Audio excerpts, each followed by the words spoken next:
it. My journey is coming to an end. Just under the sail here on the horizon, we can see the outline of Sydney. We've been sailing along for the past 12 hours at an average of 5.2 knots, but at the moment we are just flying along at about 7.5 to 8 knots.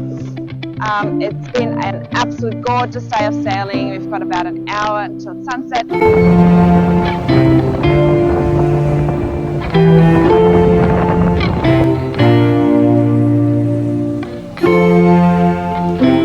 And after 17 hours and 90 miles, we have arrived in Sydney.